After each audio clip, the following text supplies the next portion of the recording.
kasus penyakit baru ya.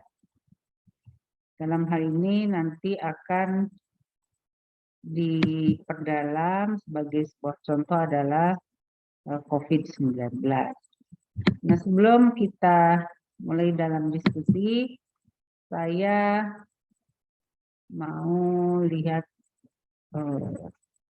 kehadiran dulu, apakah sudah lengkap? Ini ada 36 kurang 1, saya berarti 35. Harusnya berapa?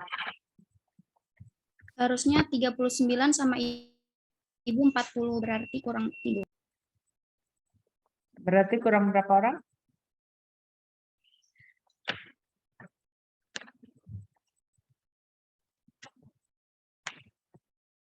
Harusnya 40 dengan saya kan? 4 orang. Ya berarti 4 orang lagi kan? Iya, betul Ibu.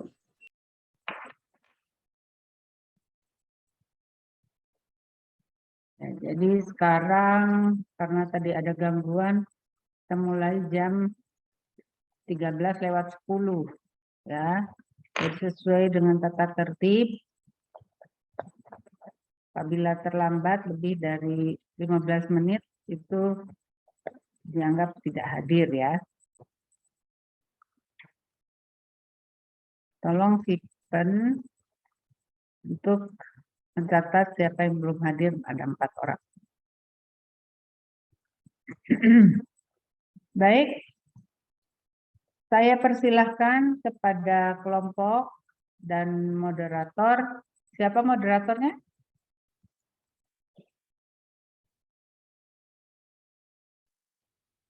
Kita Yang Ibu. akan jadi moderator siapa? Izin masuk Ibu Ita. Oh, Ita. Oke. Jadi sesuai dengan masukan yang kemarin dari saya ya, Ita tolong lebih bagus lagi untuk menjadi moderator ya. Baik. Silakan dimulai dan saya minta semuanya on kamera dan wajahnya terlihat penuh semuanya. Jangan cuman jidatnya aja. Ya. Kameranya diatur posisinya sehingga muncul wajahnya semuanya ya. Oke. Saya serahkan waktu kepada moderator. Silakan. Baik Ibu, terima kasih. Izin mengambil alih. Assalamualaikum warahmatullahi wabarakatuh. Selamat siang teman-teman. Salam sejahtera bagi kita semua. Yang terhormat Ibu Nur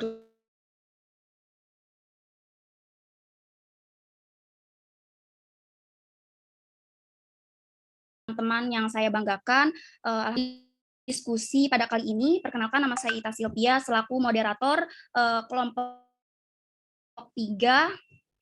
Pada saat ini kelompok 3 akan menyampaikan materi mengenai kebijakan program mengatasi kasus-kasus kepada kelompok 3 dipersilahkan.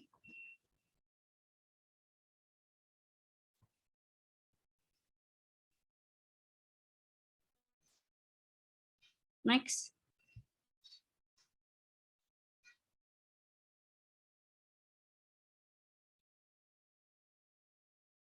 Adapun anggota kelompok 3 yaitu Kurnia Widiawati, Monica Selomita Anggraeni, Kori Aina Taskia, Vina Zulia Tabela. Kepada anggota kelompok 3 dipersilahkan untuk menyampaikan materinya. Baik, sebelumnya terima kasih moderator. Yang pertama itu pengertian kasus-kasus penyakit baru, yaitu COVID-19. Pengertian penyakit baru. Penyakit baru adalah sebuah kasus penyakit yang baru saja muncul dan memunculkan masalah, sehingga harus ditindaklanjuti dan menjadi perdebatan, sehingga permasalahannya harus diselesaikan. Sedangkan COVID-19 adalah penyakit menular yang disebabkan oleh SARS-CoV-2, yaitu salah satu jenis coronavirus. COVID-19 memiliki masa inkubasi lebih lama dan penularannya lebih tinggi. Penularan dapat terjadi melalui droplet, saluran nafas, dan kontak erat dengan penderita. Orang yang terinfeksi memiliki gejala ringan seperti demam, batuk, dan kesulitan bernafas. Gejala dapat berkembang menjadi pneumonia berat. Selanjutnya, pengaturan pemerintah dalam mengatasi COVID-19. Yang pertama, Peraturan Presiden Nomor 99 Tahun 2020 tentang pengadaan vaksin. Pengadaan vaksin COVID-19 dimulai dengan penetapan jenis dan jumlah vaksin COVID-19 oleh pemerintah melalui Kementerian Kesehatan dan berkoordinasi dengan kementerian atau lembaga terkait. Yang kedua adalah Permenkes nomor 28 tahun 2020 dan Permenkes nomor 84 tahun 2020. Peraturan Menteri Kesehatan nomor 28 tahun 2020 terkait pengadaan vaksin COVID-19, yaitu yang pertama penyediaan vaksin COVID-19 dan peralatan pendukung logistik yang diperlukan. Yang kedua adalah distribusi vaksin COVID-19 sampai pada titik serah yang ditetapkan oleh Menteri Kesehatan. Kemudian selanjutnya adalah Peraturan Menteri Kesehatan Nomor 84 Tahun 2020 terkait pelaksanaan vaksinasi COVID-19 terdiri dari perencanaan kebutuhan vaksinasi COVID-19, sasaran pelaksanaan vaksinasi COVID-19, distribusi vaksin COVID-19 seperti peralatan pendukung dan logistik. Yang selanjutnya adalah pelaksanaan pelayanan vaksinasi COVID-19, kemudian kerjasama dalam pelaksanaan vaksinasi COVID-19. Selanjutnya adalah pemantauan dan penanggulangan kejadian ikutan pasca vaksinasi COVID-19. Yang terakhir adalah strategi komunikasi.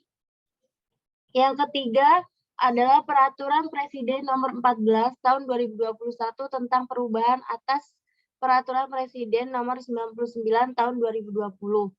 Mencakup yang pertama itu penguatan cakupan keadaan kahar atau force majeure. Yang kedua adalah pengambil alihan implikasi hukum oleh pemerintah dari penyedia vaksin COVID-19. Kemudian yang terakhir adalah perumusan terkait kejadian ikutan pasca pelaksanaan vaksinasi COVID-19.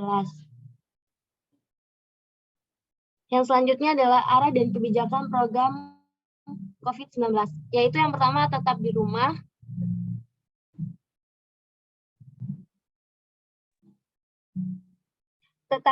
hindari kontak dengan orang lain dan berpergian ke tempat umum. Yang kedua adalah kebijakan social distancing, yaitu jaga jarak setidaknya 1 meter dengan orang lain. Jika Anda terlalu dekat, jangan terlalu dekat. Kemudian kebijakan physical distancing, yaitu hindari menyentuh mata, hidung, dan mulut. Tangan menyentuh banyak hal yang dapat terkontaminasi virus.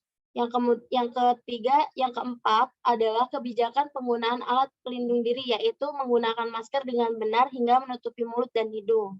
Yang selanjutnya adalah kebijakan kebersihan diri, yaitu mencuci tangan dengan benar secara teratur menggunakan air dan sabun atau hand rub berbasis alkohol. Kemudian selanjutnya adalah kebijakan bekerja atau belajar dari rumah, work atau study from home. Selanjutnya adalah kebijakan penundaan semua kegiatan crowd gathering, yaitu hindari berpergian keluar rumah saat Anda merasa kurang sehat, terutama jika Anda merasa demam, batuk, dan sulit bernafas. Selanjutnya adalah kebijakan pembatasan sosial massal atau PSBB, yaitu menunda perjalanan ke wilayah atau negara di mana virus ini ditemukan.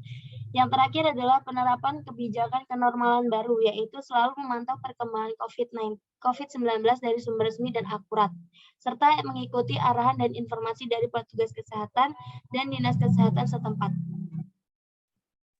Selanjutnya ada strategi kebijakan program COVID-19. Next.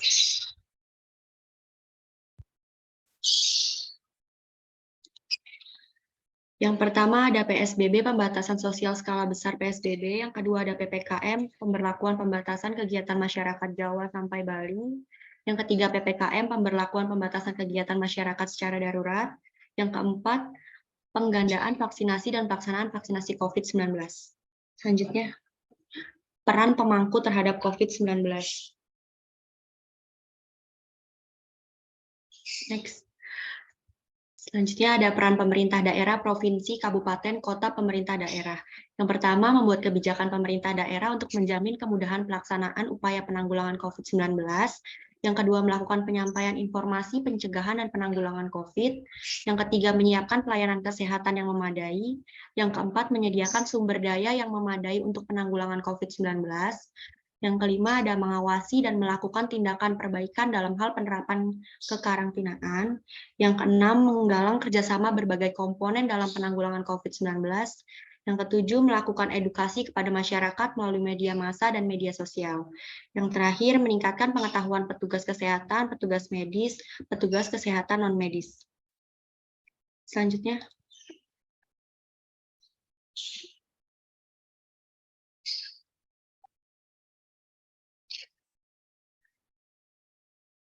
Selanjutnya, peran pemerintah, kelurahan atau desa, RT, RW, dan kader kesehatan. Yang pertama, melakukan penyampaian informasi, pencegahan, dan penanggulangan COVID-19. Yang kedua, memfasilitasi dan mendorong para ketua RT, RW, kader kesehatan, dan lembaga sosial berbasis masyarakat untuk aktif melakukan berbagai upaya pencegahan penularan COVID-19. Yang ketiga, mendorong kesiapan dan partisipasi masyarakat untuk melakukan upaya kebersihan. Yang keempat, mendorong dan mengawasi masyarakat dalam melaksanakan pembatasan kontak fisik pada berbagai sarana yang ada. Yang kelima, memanfaatkan anggaran dana desa kelurahan untuk memberikan dukungan yang kepada masyarakat yang terdampak COVID-19. Yang terakhir, melaporkan kepada pemerintah daerah terkait hal-hal yang dipandang perlu apabila ada hal-hal yang dianggap berpotensi meningkatkan penularan COVID-19 di masyarakat. Selanjutnya. Yang selanjutnya ada peran perawat terhadap COVID-19.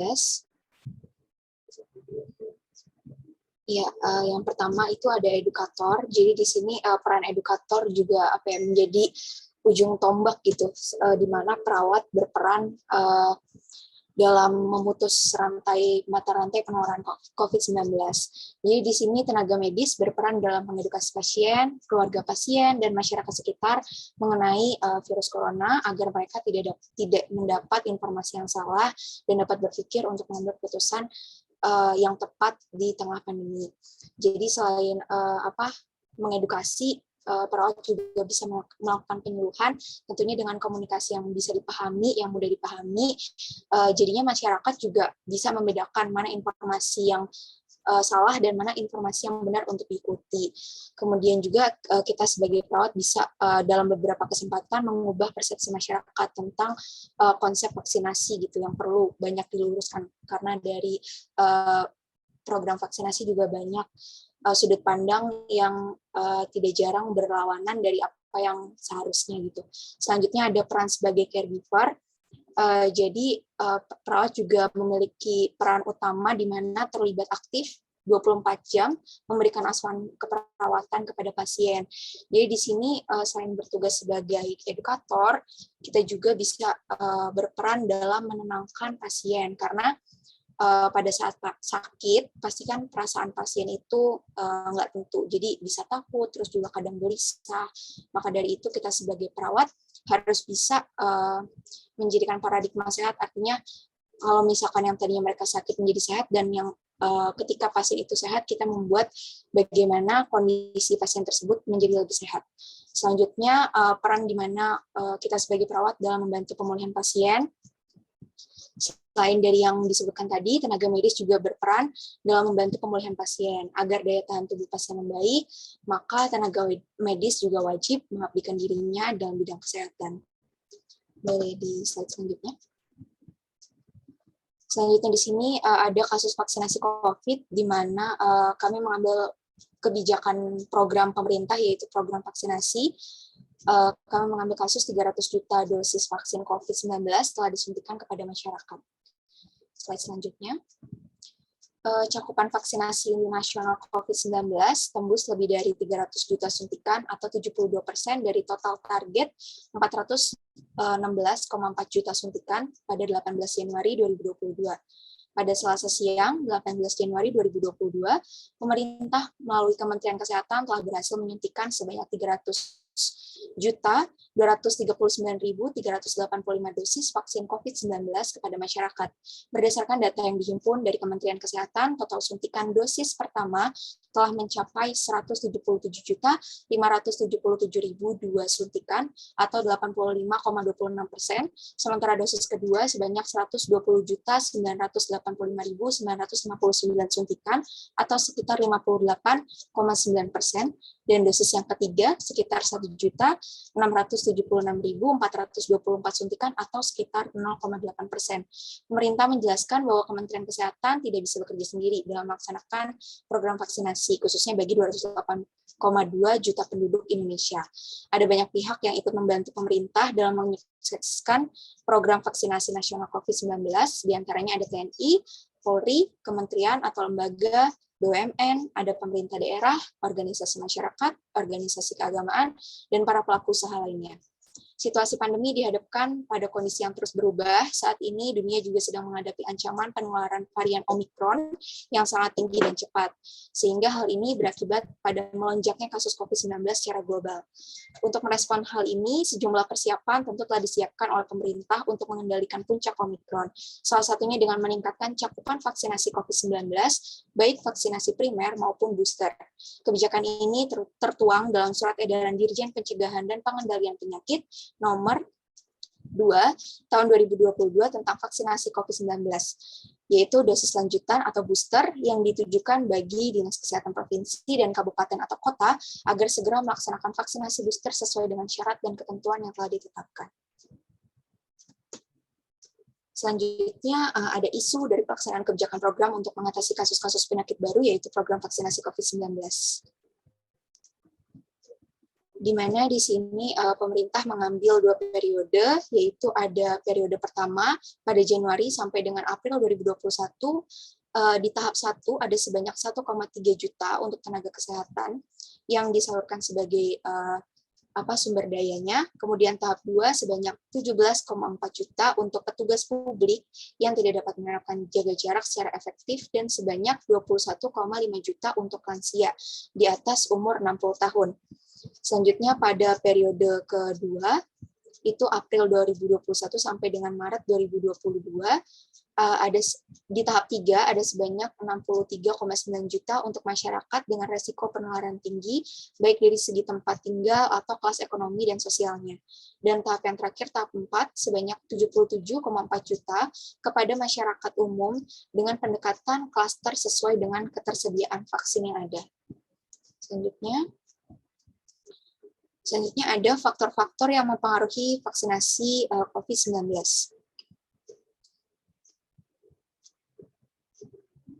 Boleh ke slide berikutnya. Ya, berikut ada beberapa faktor yang mempengaruhi program vaksinasi COVID-19. Yang pertama ada ketersediaan vaksin. Salah satu isu pentingnya pastikan vaksin tersedia dalam jumlah yang terbatas juga, karena persediaan dan permintaannya juga cukup signifikan, dan pada saat itu kebutuhan vaksin COVID-19 tinggi, tapi persediaannya terbatas, sehingga dalam 2 bulan terakhir pemerintah mendapatkan lebih dari 28 juta dosis stok vaksin.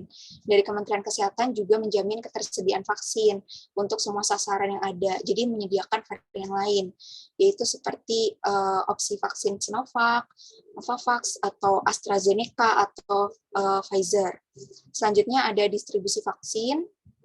Jadi pengiriman vaksin COVID-19, salah satunya yaitu dari PT Bio Farma di Bandung dan ke seluruh pelosok tanah air untuk 181 juta orang yang memiliki rantai distribusi yang panjang.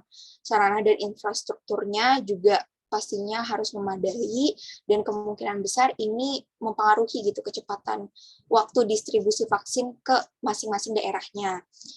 Kemudian yang selanjutnya ada rantai dingin. Jadi vaksin di sini kan merupakan produk biologis yang memiliki kerentanan pada perubahan suhu. Karena itu vaksin perlu diperlakukan dalam perlakuan yang khusus dengan ruang penyimpanan yang khusus juga, yang dikenal dengan cold chain equipment atau CCA, atau fasilitas rantai dingin dengan suhu 2-8 derajat Celcius. Nah, sarana penyimpanan vaksin ini pasti kan harus menyebar dari tingkat pusat sampai ke daerah-daerah pelosok. Tapi dengan jumlah yang terbatas untuk kebutuhan yang rutin, pasti kapasitas penyimpanan, jenis vaksin, jumlah sasaran, dan fasilitas fasilitas CCI yang ada saat ini juga masih menjadi faktor yang mempengaruhi berjalannya program vaksinasi COVID-19 ini pada saat di lapangan. Selanjutnya ada tenaga vaksinator. Ketersediaan sumber dayanya juga, tenaga vaksinator itu juga perlu dipersiapkan secara matang.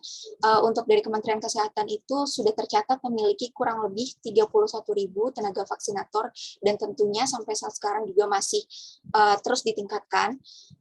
Untuk sasaran yang harus divaksinasi pada saat itu ada sekitar 180 juta jiwa, dan tiap orang mendapatkan 2 dosis. Artinya ada 362 juta beban suntikan yang harus dipenuhi selama 15 bulan atau selama 450 hari kerja, di mana 30 hari per bulannya. Kemudian kalau misalkan dikalkulasi, artinya kita dalam sehari Indonesia harus mampu menyuntik sedikitnya 804.440 orang, atau jangka optimalnya itu 1 juta dosis per hari. Itu harus dipenuhi agar target 15 bulan ini bisa terkejar. Dan untuk yang terakhir ada kesiapan masyarakat dan komunikasi resiko. Kalau ini itu terkait bagaimana respon perawat terhadap program vaksinasi yang dilaksanakan gitu. Jadi kan selain kita mengedukasi, pasti kita juga akan menerima feedback nih dari masyarakat. Nah, itu salah satu tantangan yang harus dihadapi perawat, karena pasti di luar sana banyak masyarakat juga yang masih bandel untuk nggak mau divaksin, banyak masyarakat juga yang masih nggak percaya apa gunanya itu vaksin, atau bahkan nggak percaya COVID gitu ya. Nah, di sini itu memerlukan keterlibatan perawat juga, tenaga medis lainnya, bahkan bukan hanya dari perawat, tapi dari masyarakat kita juga, gimana cara kita mengedukasi masyarakat, melakukan penyuluhan kepada masyarakat dengan komunikasi yang baik. Dari situ harusnya upaya-upaya yang dilakukan masyarakat bisa minimalisir faktor-faktor yang bisa mempengaruhi vaksinasi COVID-19 ini. Boleh di next selanjutnya. Untuk selanjutnya ada upaya dan dukungan terhadap program vaksinasi COVID-19. Boleh di next. Ya, tentunya dukungan dan upaya yang bisa diberikan terhadap program vaksinasi COVID seperti yang disampaikan tadi, bukan hanya dari perawat, bukan hanya dari tenaga medis, tapi dari berbagai jenis kalangan masyarakat, pemerintah, semua lapisan golongan masyarakat, itu perlu mendukung dari adanya program vaksinasi COVID-19 ini agar bisa mencapai sasarannya, yaitu salah satunya dengan memberikan dukungan atas semua tahapan persiapan, mulai dari persiapan hingga pelaksanaannya. Kemudian juga mengikuti informasi melalui sumber resmi, ini khususnya bagaimana dari masyarakat atau peran perawat untuk memberikan informasi yang tepat melalui sumber-sumber yang resmi juga, dan saling mengingatkan untuk tetap melaksanakan protokol kesehatan, menjaga imun tubuh, menjaga kebugaran, tetap memakai masker, mencuci tangan, menjaga jarak, serta mengikuti semua tahapan vaksinasi COVID-19. Di selanjutnya, ada peningkatan pemahaman masyarakat terhadap vaksin COVID-19. Ya, untuk para penyuluh artinya baik dari tenaga medis ataupun perawat itu bisa memberikan pemahaman terkait tujuan vaksinasi yang dapat mengurangi transmisi atau rantai penularan COVID-19 dengan menurunkan angka kesakitan atau kematian akibat COVID-19, bisa juga mencapai kekebalan kelompok atau herd immunity, serta melindungi masyarakat dari COVID-19 agar tetap produktif secara sosial dan ekonomi. Ya, sekian untuk presentasi dan pemaparan materi dari kelompok 3. Untuk kurang lebihnya, saya serahkan kembali kepada moderator. Baik, sebelumnya saya ucapkan terima kasih kepada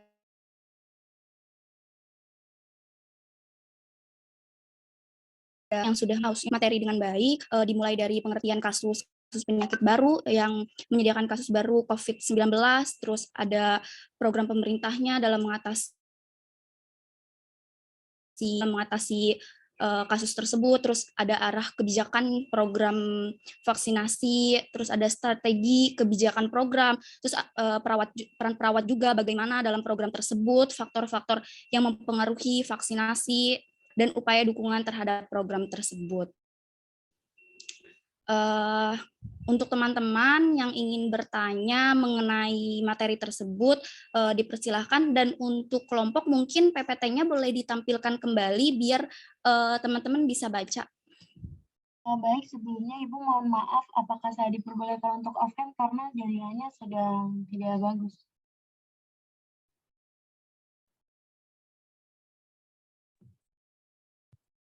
Bagaimana?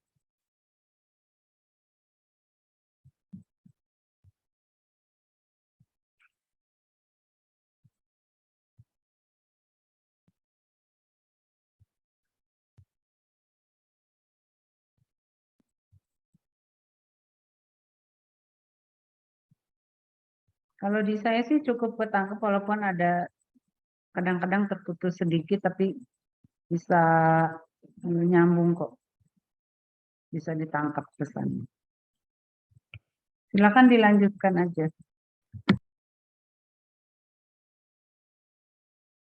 Baik teman-teman yang ingin bertanya dipersilahkan untuk raise hand terlebih dahulu.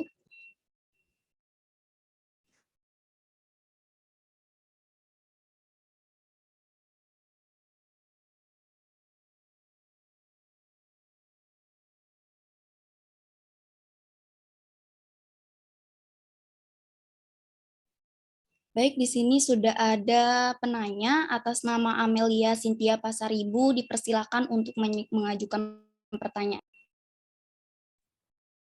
Baik, terima kasih moderator, izin masuk. Perkenalkan, nama saya Amelia Cynthia Pasaribu dari kelompok 4 perwakilan. Pertanyaan saya itu adalah berapa lama sih waktu yang diperlukan sejak tertular atau terinfeksi hingga muncul gejala COVID-19 itu sendiri? Terima kasih. Baik, terima kasih Amel. Dulu ya, buat teman-teman yang lain yang ingin bertanya.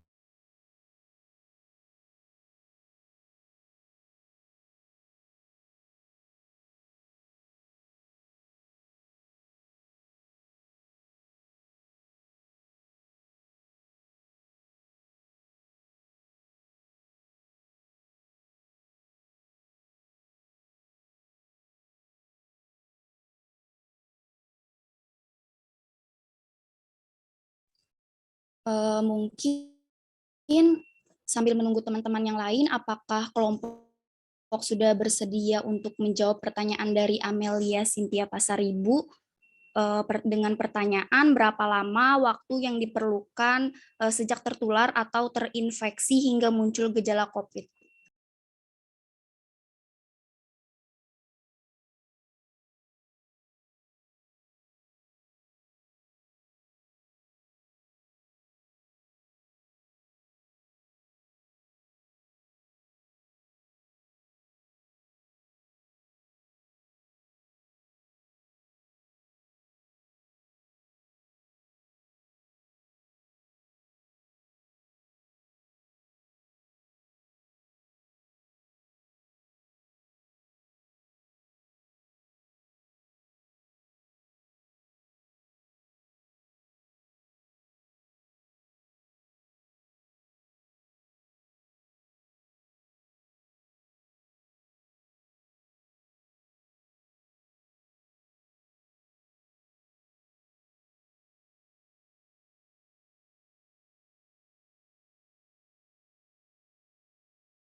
Izin masuk moderator, izin menjawab pertanyaannya Amel. Untuk pertanyaannya, berapa lama waktu yang diperlukan sejak tertular atau terinfeksi hingga muncul gejala COVID-19? Pada awalnya, waktu yang diperlukan sejak tertular atau terinfeksi hingga muncul gejala itu sendiri disebut dengan masa inkubasi. Nah, saat masa inkubasi ini Waktu yang diperlukan itu antara 1-14 hari, dan perkiraan ini tuh dapat berubah sewaktu-waktu sesuai dengan perkembangan kasusnya. Seperti itu, Amel. Baik, terima kasih Aina.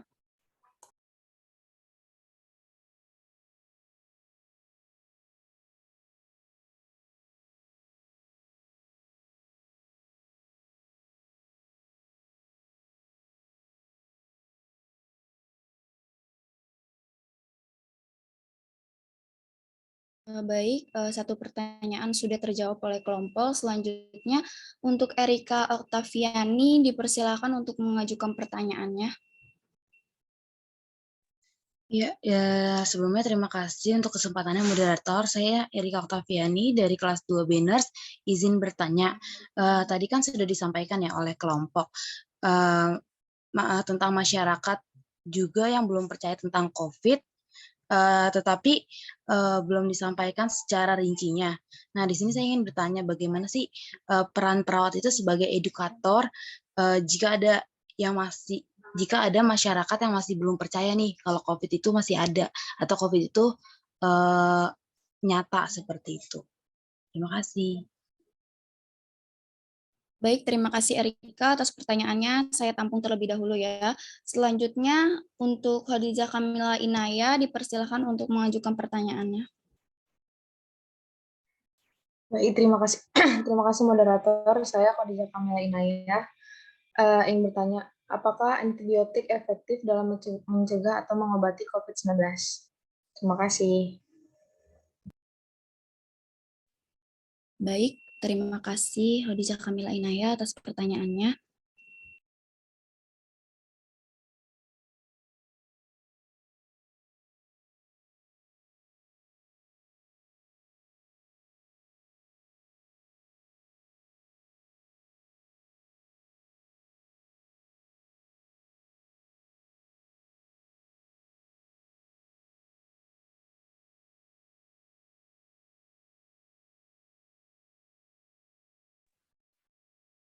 Baik, untuk kelompok, apakah sudah bisa menjawab pertanyaan dari Erika dan Khadijah Kamila Inaya dengan pertanyaannya Erika, yaitu bagaimana peran perawat sebagai edukator jika masyarakat itu belum percaya terhadap COVID seperti itu.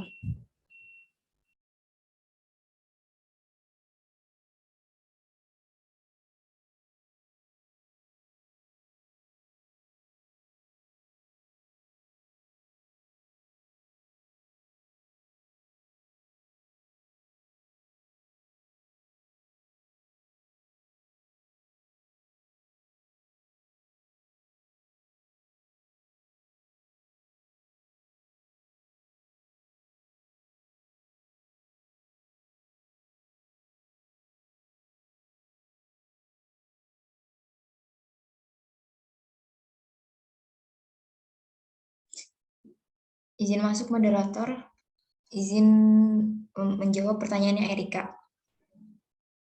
Sebelumnya saya Koraina dari kelompok 3 ingin menjawab pertanyaan dari Erika.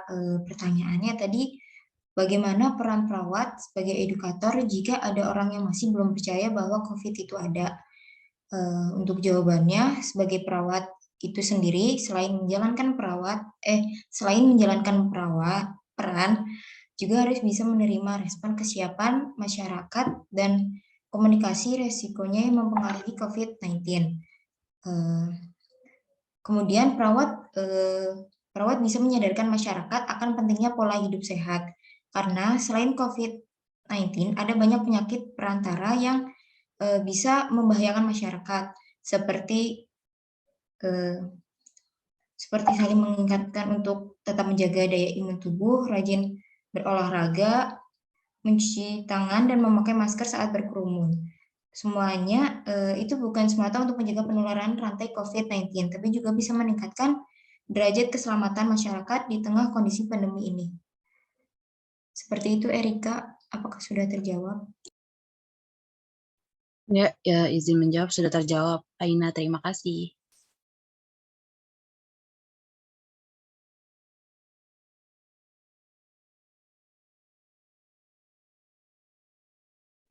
Baik, Mas. Ada satu pertanyaan yang belum dijawab, yaitu pertanyaan dari Khadijah Kamila Inaya.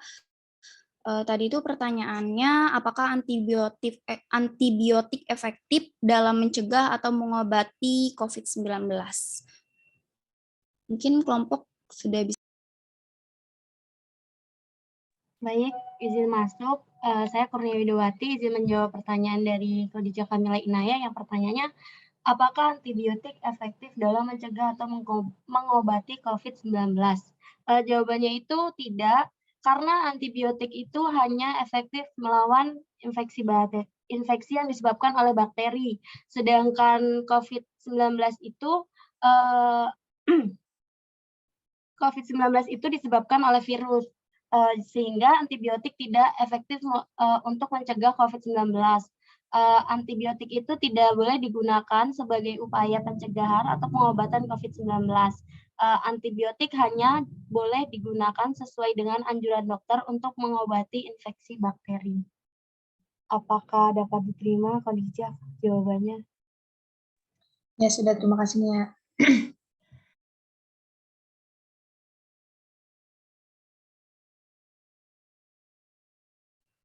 Baik, karena semua pertanyaan sudah terjawab, mungkin masih ada yang ingin bertanya dari teman-teman sekalian, boleh raise hand. Oke. Ada Mediana Eka Putri, dipersilahkan untuk mengajukan pertanyaannya. Baik, terima kasih. Izin masuk moderator, terima kasih atas kesempatannya.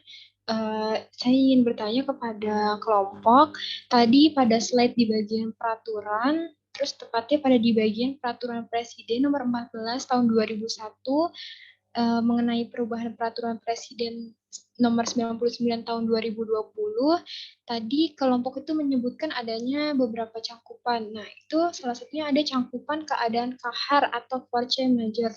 Nah, itu bisa dijelaskan itu apa dan bagaimana penerapan peraturan tersebut dalam keadaan kahar itu. Terima kasih.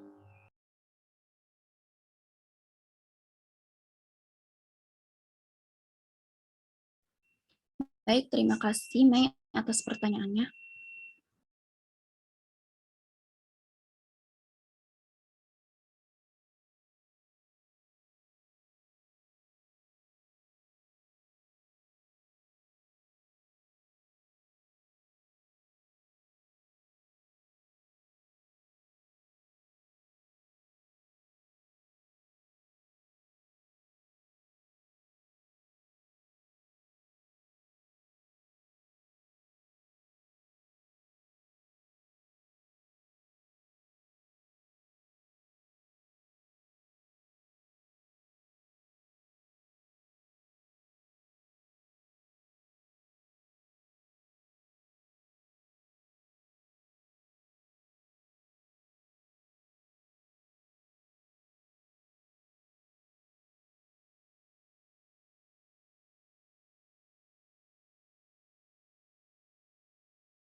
Ya, baik.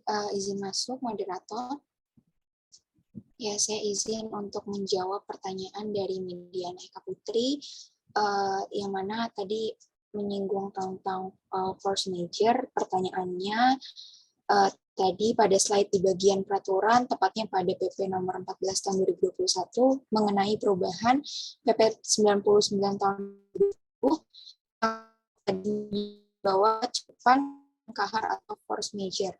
Bisa dijelaskan hal tersebut itu apa dan bagaimana penerapan peraturan tersebut dalam keadaan kahar di kondisi pandemi seperti ini? Ya, baik. Saya izin menjawab. Jadi sebenarnya untuk keadaan kahar atau force majeure itu sendiri artinya punya kekuatan yang lebih besar.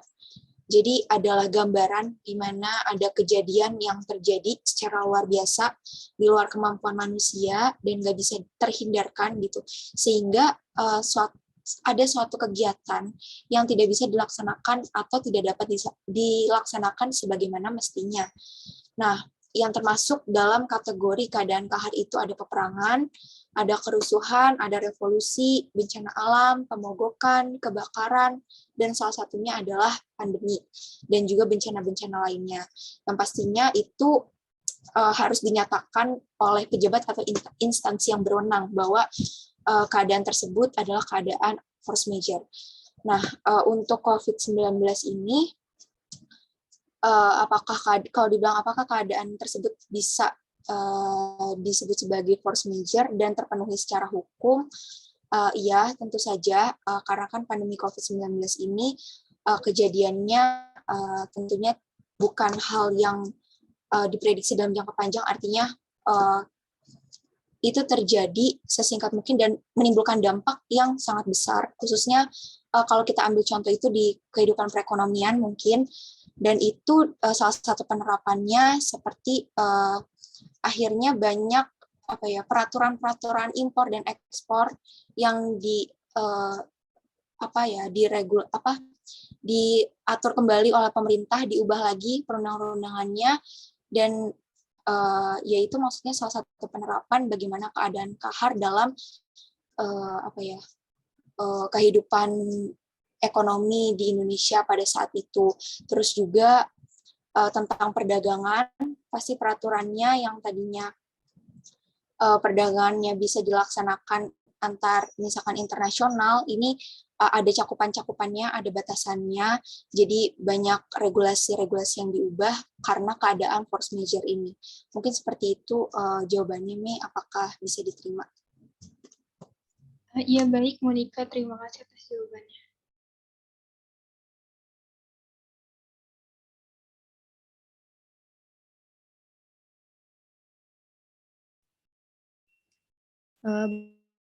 Baik, terima kasih kepada kelompok yang sudah menyampaikan materi dan menjawab pertanyaan, dan terima kasih juga kepada teman-teman yang sudah memberikan pertanyaan.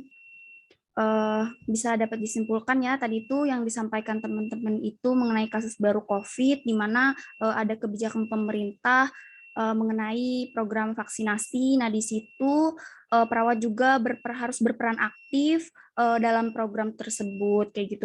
Masyarakat pun harus mempunyai pola pikir yang bagus mengenai program tersebut. Jadi harus adanya keseimbangan antara petugas kesehatan sama masyarakat, seperti itu.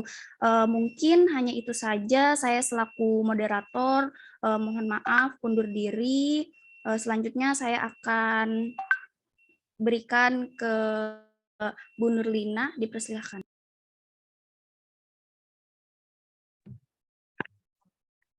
Baik, terima kasih Ita, moderator, yang telah memandu jalannya diskusi kelompok 3 dengan baik, ya.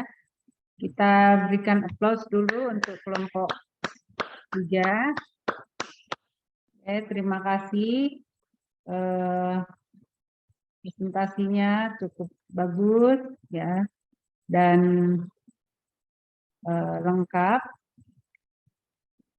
Namun mungkin alangkah baiknya, ini kan sangat mutakhir ya. Alangkah baiknya kalau ada ilustrasi ya, gambar-gambarnya banyak bertebaran ketika menggambarkan, itu akan lebih bagus. Baik, saudara-saudara, kita semua sedang mengalami, ya.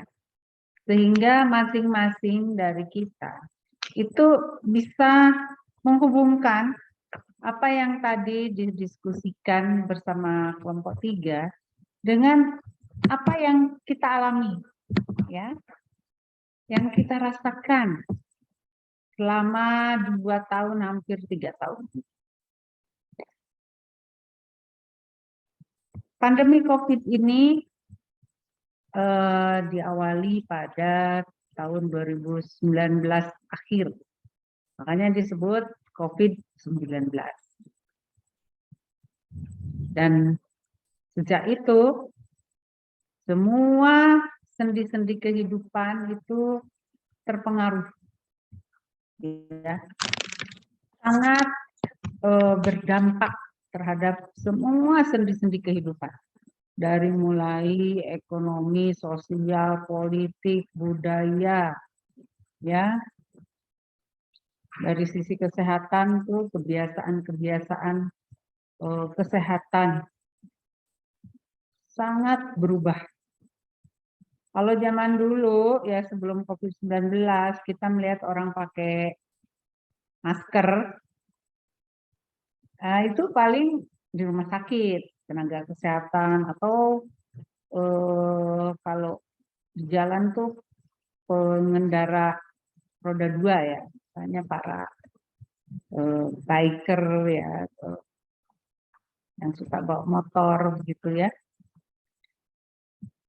Nah, tanpa terasa sekarang tuh kita justru ngelihat orang yang nggak pakai masker, justru kita suka agak parno. Apalagi ketika dikabarkan, waduh sedang naik lagi, sedang melonjak lagi nih angkanya. Nah, sehingga kita jauh-jauh, kita nggak mau makan rame-rame. Gitu. Bahkan di rumah sendiri pun kita pakai masker. Coba bayangkan ya, dulu tahun 2018 atau 19 awal, dan kehidupan kita sebelumnya, itu sangat berbeda gitu loh. Budaya kita ya dalam melindungi diri. Ya nggak? Ya, coba kita lihat dalam kehidupan kita sehari-hari. Nah, padahal mungkin ketika Anda pergi ke negara lain, contohnya di Jepang. Di Jepang itu sebelum pandemi pun kita udah biasa melihat orang pakai masker. Naik kendaraan umum, naik kereta, orang berjalan kaki pun pakai masker. Jadi mereka itu kalau pilek atau batuk atau terkena common cold gitu ya, mereka udah sangat tinggi kesadarannya untuk melindungi lingkungannya. Jadi mereka pakai masker. Ya, begitupun orang-orang yang memang sangat memelihara ya dan menjauhkan risiko dari ketularan, maka dia kalau pergi ke tempat yang crowded, naik kendaraan umum, orang sehat nih, pakai masker. Nah, itu dari sisi perubahan. Betapa dahsyatnya ya yang namanya pandemi disebabkan oleh kasus baru ini. Walaupun sebetulnya secara gejala itu sangat serupa dengan penyakit-penyakit yang disebabkan oleh virus corona lainnya. Ya, influenza kita yang sehari-hari flu itu sama virusnya corona. Ya. Nah, itu jenisnya sama virus corona. Tetapi yang ini SARS-CoV-2 itu punya, jadi si virus itu kan memiliki mutasi ya, berubah-berubah bentuknya, kemudian diberi nama. Nah, yang kedua, saya juga ingin mengingatkan bagaimana perkembangan sebuah penyakit baru. Coba ingat-ingat, ya, yang di awal sekali, itu kan disebutnya varian alfa ya. Ingat, dari varian alfa yang paling heboh itu ya, dicari orang sampai harganya melangit apa coba? Ada yang bisa ngomong? Silakan. Ingat nggak? Di awal pandemi ini, setelah dinyatakan pandemi, yang langka heboh, harganya melonjak-lonjak apa? Izin menjawab Ibu, masker. Masker ya. Nah, apa sebabnya kira-kira? Kenapa itu masker menjadi barang yang begitu dicari orang dan spekulan-spekulan itu menimbun kemudian membuat itu menjadi mahal, ngambil keuntungan ya. Mengapa orang cari masker begitu dahsyatnya? Silakan.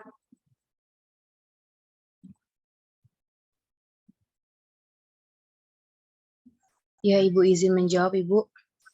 Ya, siapa ini? Saya Erika Oktaviani, Ibu. Ya, Ya, silakan. itu Erika. harga, ya Ibu, kita banyak membeli masker dan harga masker melonjak menjadi tinggi itu karena kita tuh diwajibkan untuk memakai masker kemanapun. Bahkan ke rumah pun, kalau keluar rumah kita wajib memakai masker Ibu kemanapun kita pergi. Makanya orang-orang yang kerja atau pergi keluar rumah, beli sayur dan sebagainya macamnya itu harus memakai masker, membutuhkan masker. Jadi harganya melambung tinggi dan pemasarannya juga jadi menipis gitu Ibu.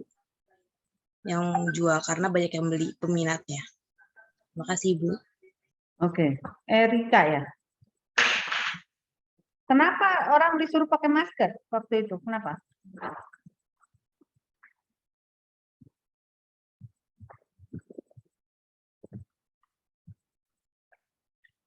Kenapa orang diwajibkan dengan ketat ya sampai nurunin satuan pengamanan, polisi, melanggar undang-undang segala macam ya. Kenapa harus pakai masker? Izin menjawab, Hubungannya Ibu. dengan apa? Ya. Untuk mengurangi penularan Ibu, karena waktu itu penularan itu utama itu melalui kontak dari mulut gitu Ibu, dari udara terus ke sana. Jadi yang ditutupi yang pertama itu mulut, hidung, kayak gitu Ibu. Droplet ya. Droplet infection namanya. Jadi ada percikan. Ya, percikan ludah ketika kita bicara dan bersin. Nah, kalau bersin tuh jangkauannya bisa 1,5 meter. Ya, oleh karena itu harus menjaga jarak.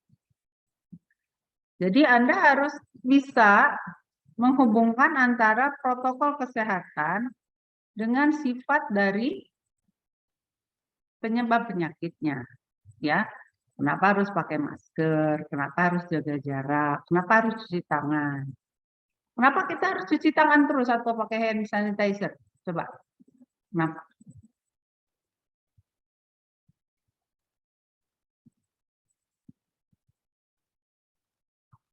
Silakan yang menjawab.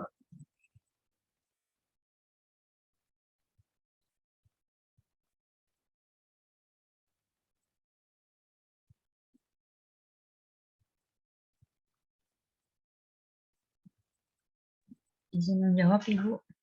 Ya. Karena kalau menurut saya kita wajib mencuci tangan itu karena droplet virus itu tidak hanya dari percikan ketika kita berbicara dengan orang, melainkan dari apa yang kita sentuh. Bisa jadi barang yang kita sentuh itu sudah disentuh oleh orang yang terkena COVID-19. Seperti itu. Ya. Ya. Dan bisa juga karena terpercik ya secara langsung. Jadi bisa berpindah dari tangan orang itu yang sakit ke benda-benda sekitarnya yang sering dipegang, bisa juga terpercik langsung. Nah, kemudian pada pertengahan, kalau tidak salah ya, pertengahan mengarah ke akhir tahun 2020, itu heboh lagi, ya, bermutasi, berubah menjadi varian apa? Timbul varian apa? Ingat nggak?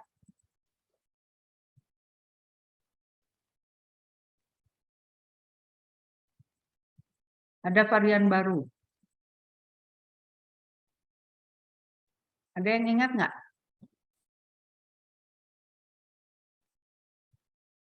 Ya Jadi Ibu kalau yang izin tadi, menjawab. ya silakan.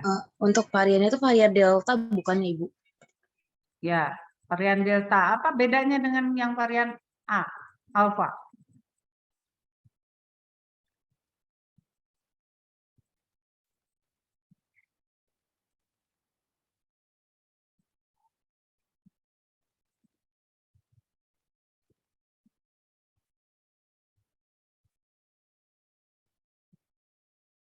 Ingat nggak waktu itu kehebohannya apa? Yang habis, yang diburu orang, yang sampai ngantri-ngantri orang di halaman rumah sakit, banyak yang meninggal dan lain-lain itu, apa yang diburu orang? Izin menjawab Ibu, oksigen Ya. bukan Ibu? Ya, oksigen. Jadi yang varian Delta ini ya menyerang bagian mana dari pernafasan?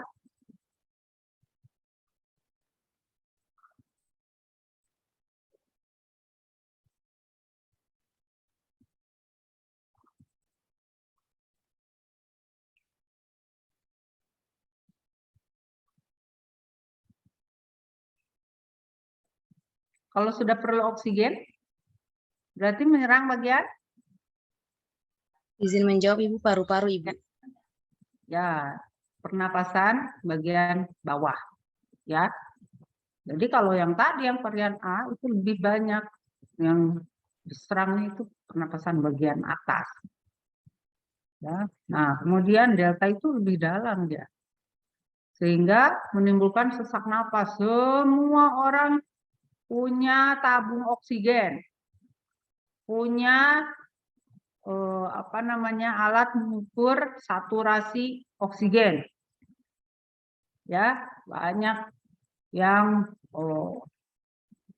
berburu ya, dan orang yang sakit beneran malah nggak kebagian. Sakitnya habis oleh orang-orang yang panik, yang masih belum kena tapi panik, diborong lah itu tabung oksigen, saturasi oksigen dan lain sebagainya. Sehingga saya punya pengalaman, ada salah satu kerabat saya itu mengisi oksigen sampai keliling Jakarta sampai jam 3 malam. Nggak dapat oksigen, semua habis. Padahal dia sudah sesak napas. Ya, sudah sesak napas berat. Kemudian berkembang lagi. Ya, ada varian baru namanya varian apa?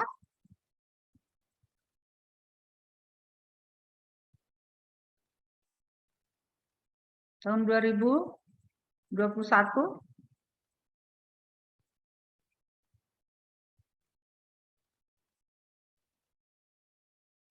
Izin menjawab Ibu, varian Ya. Omikron. Ya, Omikron. Ya. Nah, apa keistimewaannya Omikron ini? Perbedaannya.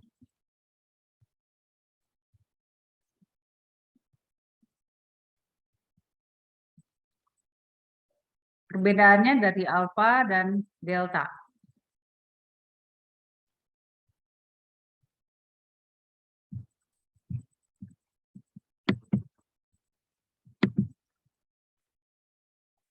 Ridal, coba bisa nggak Ridal ceritakan? Kamu pernah kena COVID nggak, Ridal? Iya Ibu, bagaimana Ibu? Anda pernah kena COVID tidak? Oh, tidak pernah Ibu. Alhamdulillah. Tapi sepengetahuan Anda yang Omikron ini apa tuh karakteristik dari virus varian Omikron?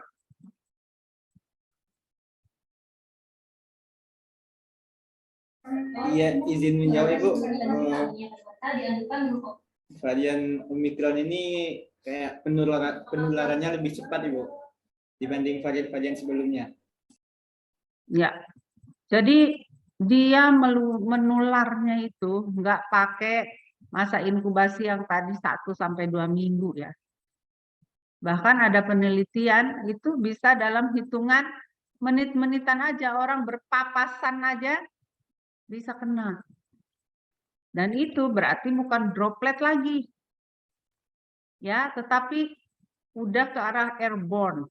Jadi bisa mencemari udara. Jadi kan ada hasil penelitian yang di restoran itu. Ya. Nah, jadi ada orang-orang yang duduknya dekat dengan air conditioner itu kena semua. Karena disitulah perputaran udara. Ya. Nah, itu Anda perlu cermati. Ya, hikmah dari ini salah satunya untuk Anda yang sedang belajar. Belum tentu nanti pandemi ini ya akan dialami dalam 100 tahun ke depan. Alhamdulillah misalnya kayak Ridal ya, nggak kena alhamdulillah. Ya, tapi mungkin ada tetangganya, ada saudaranya yang kena atau bahkan ada yang fatal gitu ya. Nah, dari situ kita bisa lihat hubungannya dengan kebijakan pemerintah. Artinya, semua kebijakan-kebijakan yang tadi dipaparkan oleh kelompok 3 itu dimulai dari yang disebut dengan penyelidikan epidemiologi. Ya, ingat yang pertemuan 4? Kita bicara tentang penyelidikan epidemiologi. Jadi sifat-sifatnya itu akan mengarah kepada apa yang harus diambil. Ya, tindakan apa, kebijakannya apa, batas-batas waktunya seketat apa, dan lain sebagainya. Nah, jadi saudara-saudara sekalian, dalam menghadapi sebuah penyakit baru, ya, pemerintah itu akan mengambil langkah yang paling aman untuk melindungi rakyatnya. Ingat nggak waktu yang pertama sekali ada satu rombongan ya yang diungsikan di pulau apa Natuna apa di mana itu? Ya. Satu yang dijemput dari Wuhan. Ingat? Nah, itu kan dikarantina di sebuah pulau tersendiri ya. Selama 2 minggu di situ. Nah, itu adalah tindakan untuk mengamankan masyarakat. Itu tindakan public health. Itu adalah kebijakan. Ya. Jadi, bagaimana tidak membuat korban lebih banyak. Kemudian masyarakat yang belum kena diberikan penyuluhan-penyuluhan. Itu yang disebut dengan tadi ada di dalam slide kelompok 3 disebut dengan komunikasi risiko. Risk communication. Apabila pemerintah salah dalam melakukan risk communication itu fatal akibatnya. Ya. Apa itu risk communication? Ada yang bisa menyampaikan atau apa yang Anda paham? Pernah baca, pernah dengar? Silakan.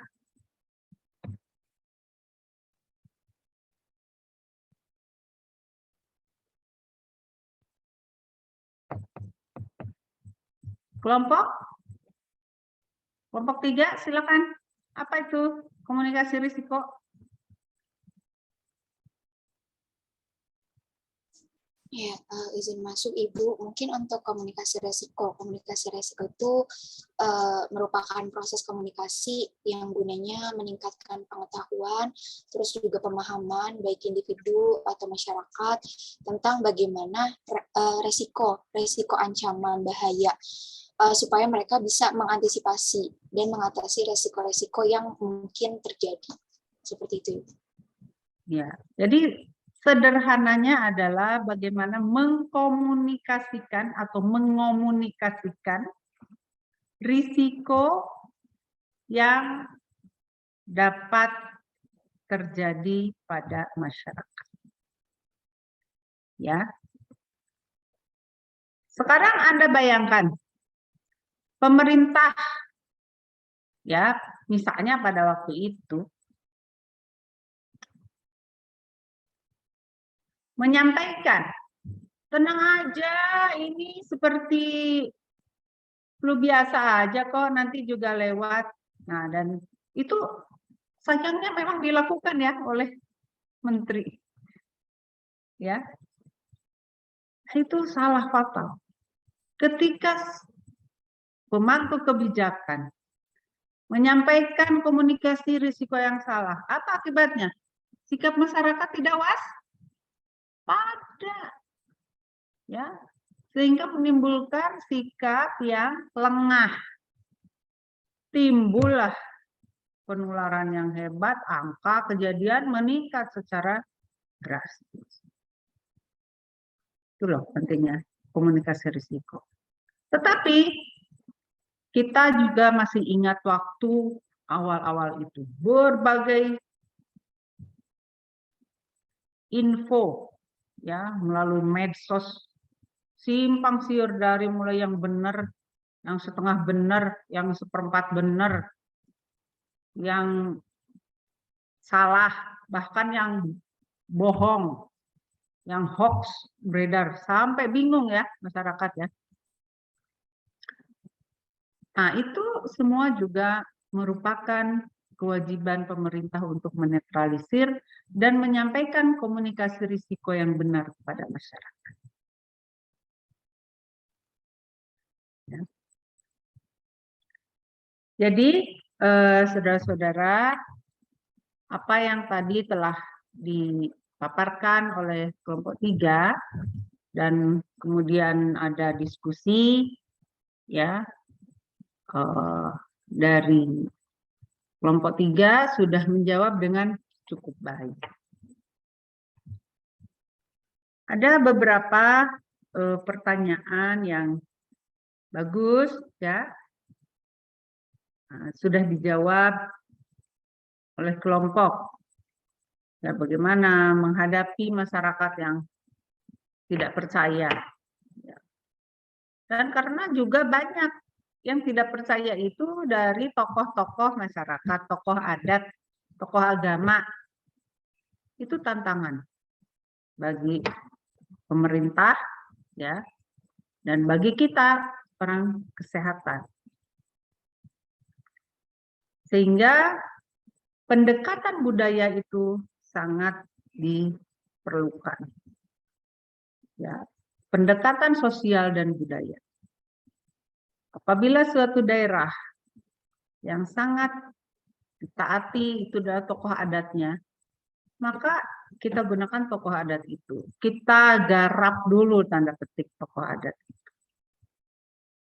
Ya.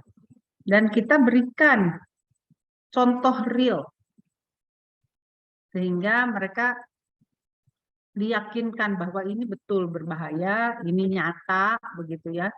Bukan merupakan permainan macam-macam kan, ada ini permainan supaya jualan vaksin lah segala macam.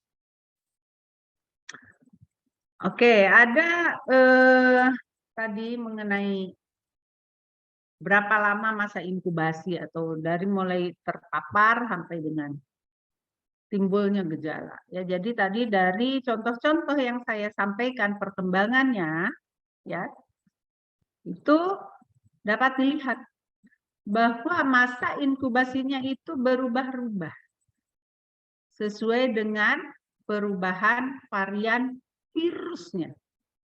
Virulensinya berbeda-beda dari tipe-tipe virusnya. Sehingga kadang mungkin para ilmuwan itu dibikin bingung. Ini yang ini belum selesai penelitiannya, baru mau bikin jadi vaksin ini udah berubah lagi. Gitu. Ya. Nah, oke, sekarang kita mengerucut kepada program vaksin ya yang menjadi subtopik ya penekanan pada kelompok 3 ini. Jadi vaksinasi menjadi salah satu strategi ya, kebijakan pemerintah untuk meningkatkan kekebalan masyarakat terhadap sebuah agen penyakit. Ya. Nah, ada yang disebut dengan herd immunity atau kekebalan kelompok. Ada yang tahu herd immunity apa? Silakan.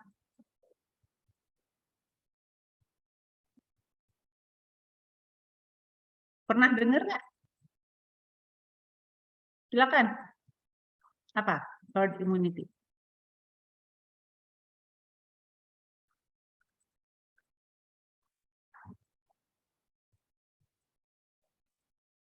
Ibu izin menjawab. Ya. Mohon maaf Ibu kalau salah. Kalau yang saya Siapa? tahu, Atika Ibu. Kalau yang saya tahu ya Bu, herd immunity itu misalnya kalau orang di sekeliling kita misalnya udah divaksin nih Bu, udah terlindungi gitu. Kita juga jadi ikut terlindungi Bu, seperti itu yang saya tahu. Terima kasih Bu.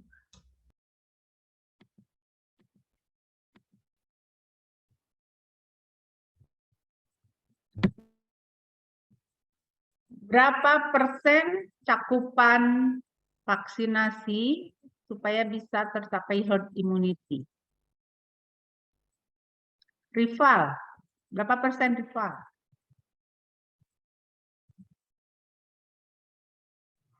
Apa Ibu? Berapa persen cakupan imunisasi atau vaksinasi sehingga dapat tercapai herd immunity?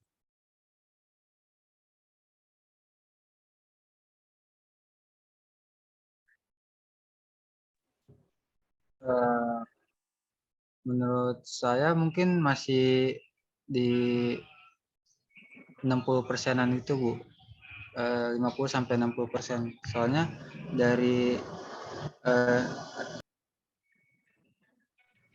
di sekitar rumah saya pun masih banyak yang belum vaksinasi gitu Bu.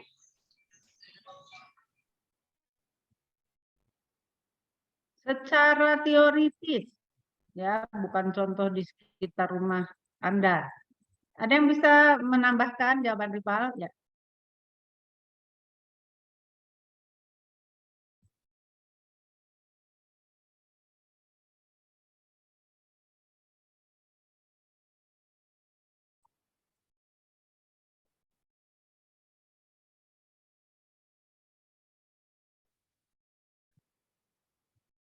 Silakan.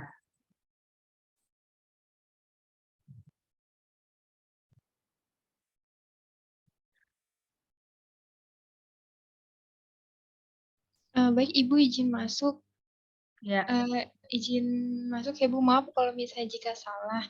Kalau menurut saya itu bergantung seberapa besar, kayak bergantung gimana cara penularannya infeksinya itu Bu.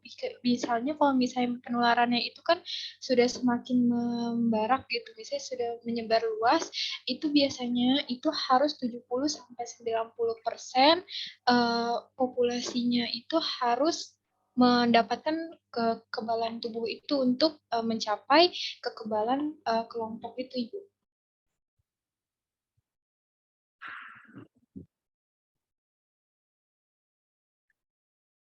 Siapa tadi? Mediana, Ibu. Oke. Makasih, Diana. Ya.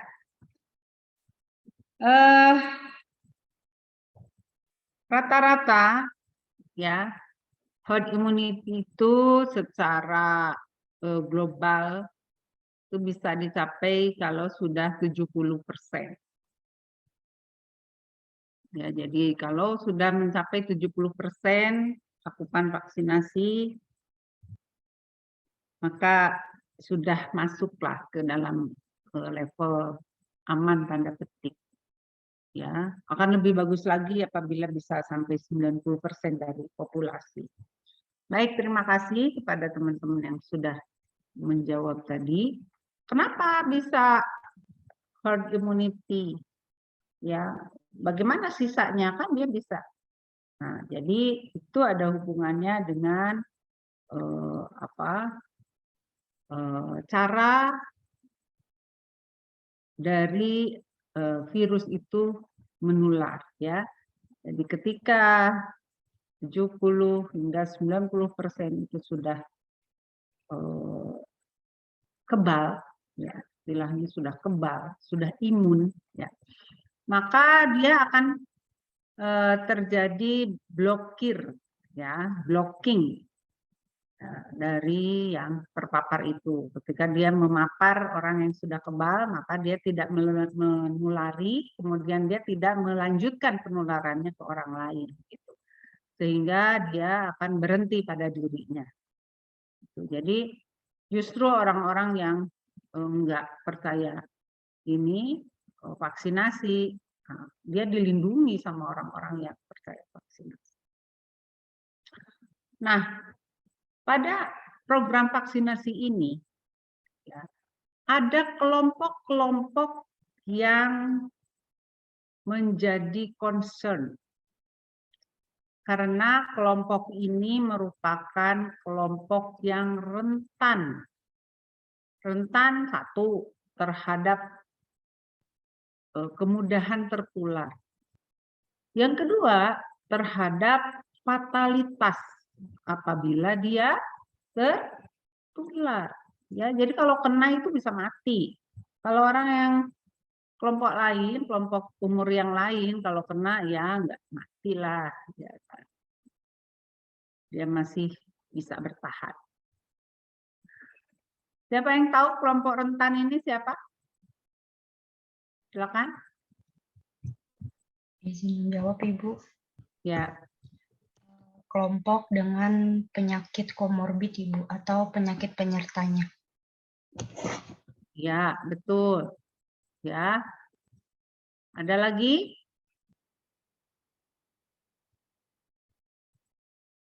Selain yang memiliki komorbid. Kenapa sih yang komorbid itu bisa lebih tinggi risikonya? Kenapa?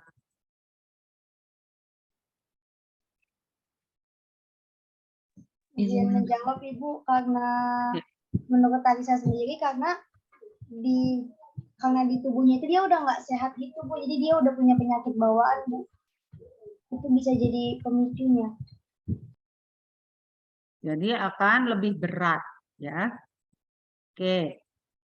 Terima kasih. Kemudian selain yang punya komorbid, apalagi kelompok rentan? Oh, ini, Bu, kelompok lansia dan anak-anak. Iya nggak, Bu? Yang kelompok lansia kenapa dia? Karena daya tahan tubuhnya sudah mulai melemah, Bu. Ya, betul. Karena apa lagi? Nah, biasanya lansia juga udah punya penyakit komorbid itu, Bu. Udah banyak. Nah, betul. Ya, bagus. Ya. Terus kalau yang anak-anak kenapa? Karena daya tahan tubuhnya masih lemah, Ibu. Ya, kenapa lagi?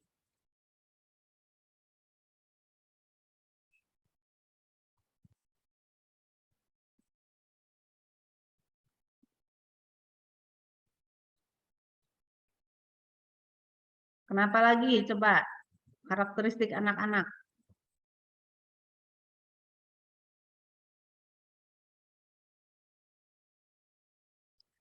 Karena pada anak-anak itu sangat tergantung pada orang dewasa. Dia belum mampu ya melindungi dirinya sendiri secara independen ya, secara mandiri, belum bisa menjaga dirinya, suruh pakai masker, belum bisa minum obat, belum mau ya, harus dipaksa dan lain sebagainya. Jadi dia belum bisa comply dengan prokes, ya, sangat rentan.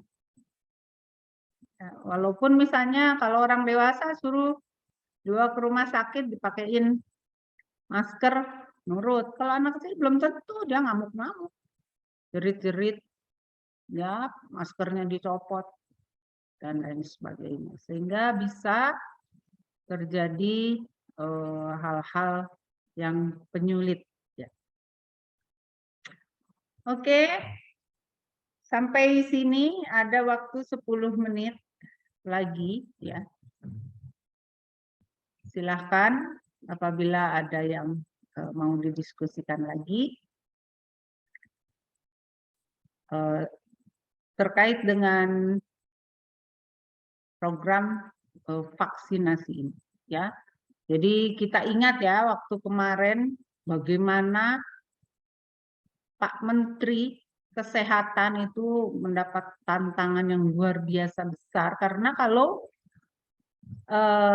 dihitung ya, kalau dihitung secara matematika dengan kecepatan cakupan bisa menjangkau sasaran sekian sehari itu dihitung ya oleh para ahli. Baru selesai imunisasi itu 4 tahun. Jadi banyak orang pesimis. Ya. Nah, tetapi pemerintah tidak cepat putus asa. Jadi berbagai cara dilakukan termasuk bagaimana kita tuh berebut vaksin. Ya. Di internasional itu berebut loh vaksin itu. Dulu-duluan pesat. Kemudian kita juga mengembangkan di Bio Farma, di Eijkman. Dia mengembangkan sendiri. Bagaimana pada tahun 2022 ini sudah dianggap tercapai herd immunity. Ya, cakupan 70% itu sudah dapat dicapai. Itu luar biasa ya. Ada berbentuk gebiar imunisasi, kerjasama ya dengan berbagai swasta tuh, ya pihak swasta. Ada yang perusahaan transportasi ngangkutin tuh sasaran-sasaran dari kampung-kampung dikumpulin. Ada yang perusahaan yang terkait dengan barang-barang alkes ya. Kemudian untuk memperkuat cold chain-nya ada yang menyumbang mengenai logistiknya untuk masyarakat ya, beri konsumsi dan lain-lain. Semua turun tangan, bukan pemerintah aja yang kerja, pihak swasta, LSM semua dirangkul. Itu strateginya, sehingga dalam ya kurang lebih 2 tahun ya, dan 2 tahun itu bisa dilakukan ya program vaksinasi ini. Nah, sehingga tadi juga sudah dibahas oleh kelompok bagaimana peran ya perawat di dalam setiap langkah ya, dari mulai mendeteksi, memberikan komunikasi risiko ya, memberikan penyuluhan, edukasi, memberikan pelayanan, memberikan imunisasi, semua strategi itu perawat bisa terlibat di dalamnya, terutama di dalam pelayanan-pelayanan di vaskes maupun di masyarakat.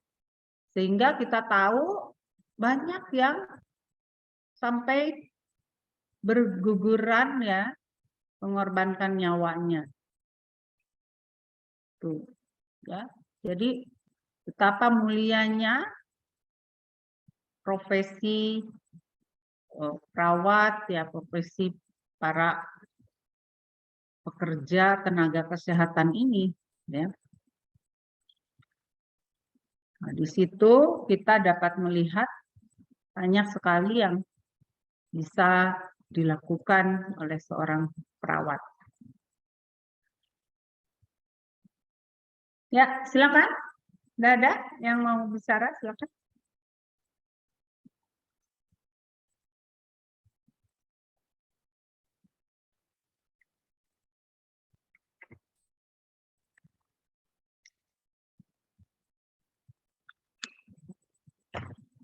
Sudah cukup?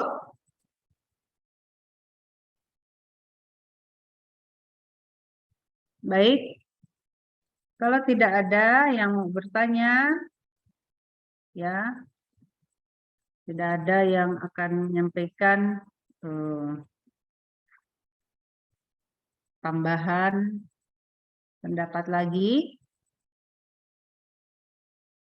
Saya kira pertemuan kita sudah cukup, ya. Jadi Anda sudah harus mempersiapkan diri akan UTS ya.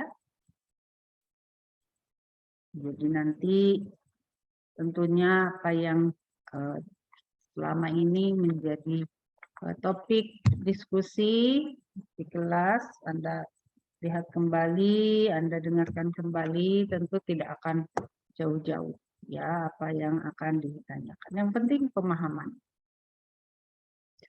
Baik, saudara-saudara sekalian, terima kasih atas perhatiannya ya.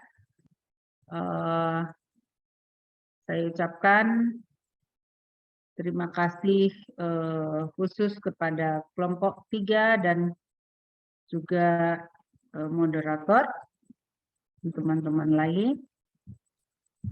Sampai bertemu lagi pada kesempatan yang akan datang. Ya, selamat sore. Billahi taufiq wal hidayah. Assalamualaikum warahmatullahi wabarakatuh. Ibu izin buat dokumentasi. Ya, silakan. Slide 1, 1, 2. Ini posisi 35 orang ya, 36 kurang 1. Slide 2, 1, 2, 3. Sudah Ibu, terima kasih. Ya. Oke, selamat sore. Izin lihat ya. Terima kasih ya Ibu. Oke, salam sehat.